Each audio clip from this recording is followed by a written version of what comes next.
Welcome back, boys, to this year's fantasy football season. We've got a ton to cover today, from draft order to updates around the league. But before we get into any of that, I'd just like to take a moment, because I didn't last year, to congratulate the champs, Dio and Barrett, who somehow won the championship, starting the biggest piece of shit team I have ever seen. They started Antonio Andrews of Tennessee, Will Tye of the Giants, and Brandon LaFell of the Patriots, all of which are currently owned in less than 20% of leagues. And when I was looking back at the results, the most wild part is that they beat Campbell's team. And credit to Campbell for drafting a good team. He had Russell Wilson, shout out to Sierra, Julio Jones, Gronk, and Jordan Reed. So just think about that. Anything can happen in fantasy football. So Rags, when you inevitably mess up your draft tomorrow, or I should say today, just remember, you've always got a shot. Now moving forward, because we want to keep this video short, we're going to move to the draft order. So let's cut over to that now. So we got all 12 names here written on note cards. The way it's going to work is I'm going to mix them up here. And the first name I draw out of the bin is going to be the 12th overall pick. And we're going to work our way all the way up to number 1. We're going to build that suspense. So here we go. The number 12 overall pick in tonight's draft goes to Reese. The number 11 overall pick goes to Crazy Kyle. He's going to be upset. Number 10 overall pick goes to Bagel Bite. The number 9 overall pick goes to Miami Vice Rags. The number 8 overall pick goes to Baby Campalone. The number 7 overall pick goes to Ross. The number 6 overall pick goes to last year's champs Barrett and Dio. The number 5 overall pick goes to E.G. The number 4 overall pick goes to Germs from Utah. Slaughtering pigs, not cool. Number 3 overall pick goes to Team Chris and his advisor Andy. The number 2 overall pick goes to Whittam. And that means the number 1 overall pick goes to Matthew Tash. Good luck, Tash. Next, I would like to give you guys some updates on events that have been going on around the league. And fortunately, we have our very own insiders all the way in Washington, D.C., who will be debating some of the NFL's hottest topics. Take it away, boys. They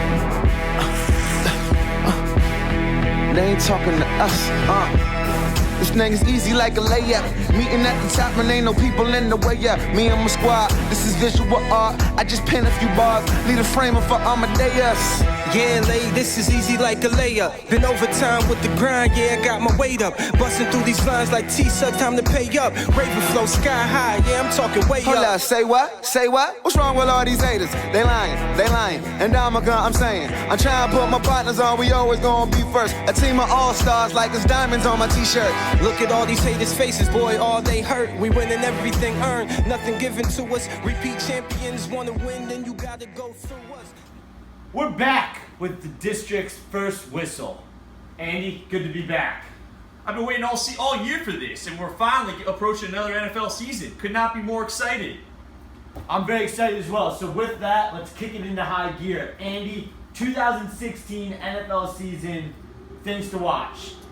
Well, obviously this year there's a lot to watch. But my main thing is a major changing of the guard that we haven't seen in fantasy football in forever. And this is a huge difference. We're seeing running backs drop in drafts. Drafts all around. I mean, I talked to Ben Cello the other day. He's not super smart in the world of fantasy football, but he didn't pick a running back till like the 5th round. Now, don't follow his deal, but there's only about, I have a stat now from District Boys TM, and they say 45% of last year's running backs taken in the 1st round busted. That's a pretty big stat. Whoa. But Andy, let's be honest here. There are some running backs that are one-back horses who should be ridden all the way home. But that's the thing is there's less and less of them. Who are you going to take? This is possibly the first year that a wide receiver will be taken number 1. The only other guys are maybe Todd Gurley as a running back, but I like Todd Gurley. I also think that Ryan Matthews for the Eagles under a Doug Peterson offense could have a good deal. Yes, I'm biased. Yeah, of course. Well, Kyle, what are you watching for this year? Outside of fantasy, I think we've got some implications here and some quarterback battles. Denver's going to be an interesting situation to watch. The reigning Super Bowl champs have a quarterback controversy. I don't remember the last time this happened going into a season. Demaryius Thomas Is his upside capped? I think so. Because let me tell you a little thing about Mark Sanchez. He's not the Sanchez. Oh, I hear you on that. So that could be major repercussions for all of our fantasy teams. Definitely something to watch. Well, now let's go into sleepers. Kyle, who do you have as your sleeper pick for 2016? I think some people are a little bit low on Kelvin Benjamin. I think people, are overhyping him, but not. And now you're looking at a situation where he could drop.